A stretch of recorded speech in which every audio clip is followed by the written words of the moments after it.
Good morning. My name is Jason Johnson, and I'm with Focus Counseling and Therapy in Daphne. I want to talk today about adultery or infidelity and the impact it has on children. Well, it's of no surprise that because of our divorce rates in our country and around the world, that infidelity is rampant, unfortunately, where you have adults that cheat on their spouse. And a lot of times it's not something that they set out or intend to do, but it is where they make little small compromises, where they start talking to the ex on Facebook, or they start being a little too flirtatious at the workplace, and before you know it, they can rationalize in their mind, hey, an affair might be a good idea.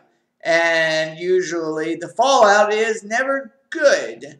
It's similar to, it's like drinking in a way. I'm not against drinking by no means, but I have never met anybody who's ever said to me, Jason, my life really was starting to fall apart until I started drinking.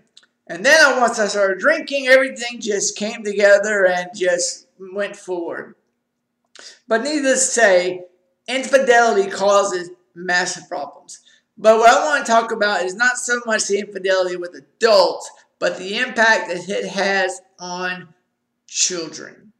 I can't tell you how many adults that I have spoken to with various issues that usually winds up going all the way back down to their childhood when the foundation of their childhood was destroyed. Okay. The childhood, the home life, the mother and the father, let's say, the parents, whoever the guardians are, they have given a child a foundation by which they can work on building their identities and start trying to understand where they fit in this vast world we live in. Not only that, but they get to be themselves and not only give love and experience love, but they also get to trust, but they also get to see what it's like for two people to love each other and to trust each other. And that would be their guardians, their mother or father. And when the infidelity happens, that foundation crumbles. There was a book written by Anna Nogales, I believe, and I'll have the link below. That's a great book talking about children in divorce.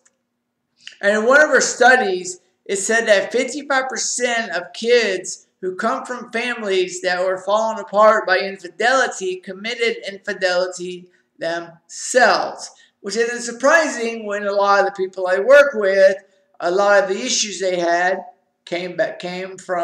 stem from all the way back to their childhood when the people they trusted showed themselves not to be trustable.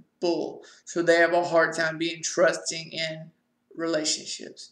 Now when a child experiences infidelity among their caretakers, one, they can experience fear of uncertainty. All of a sudden, what was certain is no longer.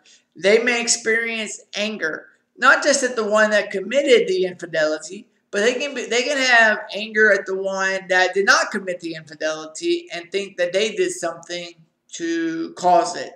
And they may even internalize it and think that they themselves as a child has done something to cause the infidelity within the parents. So it is not a action in of itself that does infidelity, that does not have a massive ripple effect. And especially if you got small children, think very carefully.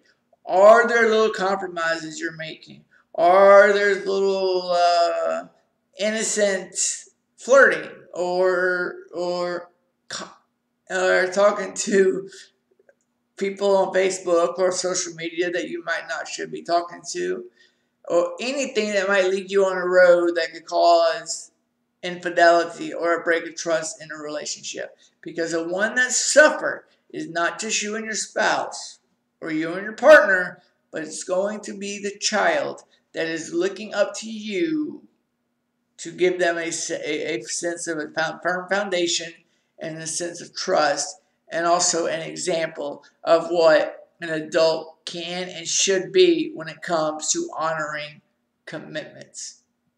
Because, like I said, almost every time somebody comes into my office, so many times, when I ask about their childhood, I have to hear about a nasty, nasty divorce that usually involved infidelity. Thank you for your time. And if you got any questions, you can email me at jjohnson@jjohnsoncounseling.com, or you can call me at 251-307-5338. I thank you. I appreciate your time, and I hope that you have a great weekend, a great week.